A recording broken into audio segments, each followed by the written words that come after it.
নাহমাদুহু ওয়া নুসাল্লি আলা রাসূলিহিল কারীম, আম্মা বাদ। সম্মানিত হাজরিন, খুব গুরুত্বপূর্ণ বিষয় আমি আপনার সামনে আলোচনা করব। সেই বিষয়টি আমাদের খুব ইম্পর্টেন্ট, খুব প্রয়োজন। দুইটি কালিমা এমন রয়েছে জবানে খুব হালকা, আমলের পাল্লায় খুব ভারী। জবানে হালকা, দাড়ি পাল্লায় খুব ভারী। সেই দুইটি কালিমা কি?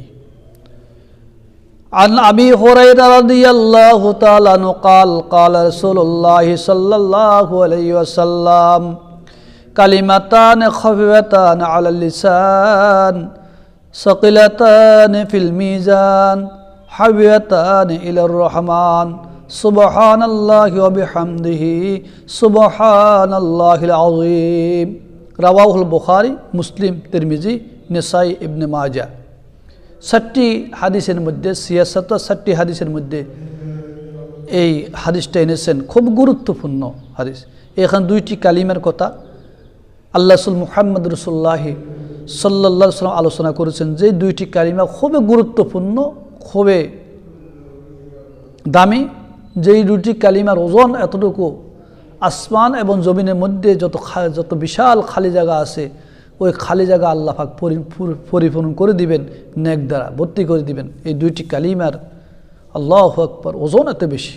হুজুর আকদার সাল্লাল্লাহু আলাইহি ওয়াসাল্লামের ইরশাদ আছে, দুইটি কালিমা এমন রয়েছে যে উহা জবানে খুব হালকা কিন্তু ওজনের পাল্লায় খুব ভারী, আল্লাহর নিকট খুবই প্রিয়, আল্লাহ পাকের নিকট খুবই প্রিয়। আল্লাহ পাক যেই দুইটি কালিমাকে অতি মহব্বত করেন, ভালোবাসেন, এগুলো জবান হালকা, ওজন খুব ভারী।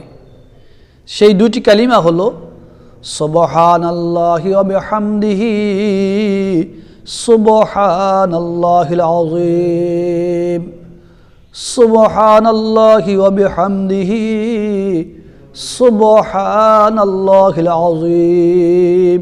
ঠিক কিনা?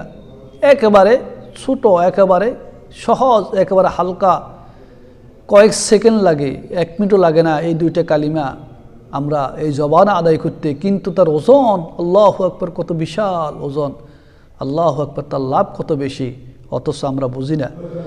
এটা বুখারী, মুসলিম, তিরমিজি, নাসাই, ইবনে মাজার মধ্যে রয়েছে হাদিসটা।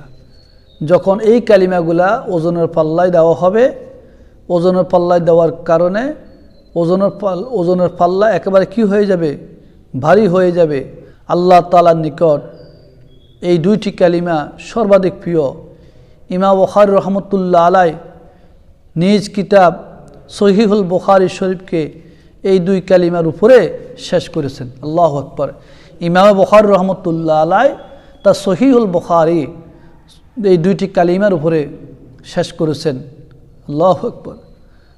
এই হাদিসটি কিতাবের শেষে উল্লেখ করা হয়েছে, অর্থাৎ এই হাদিসটা বুখারী শরীফের একেবারে শেষ হাদিস, একেবারে শেষে উল্লেখ করেছেন।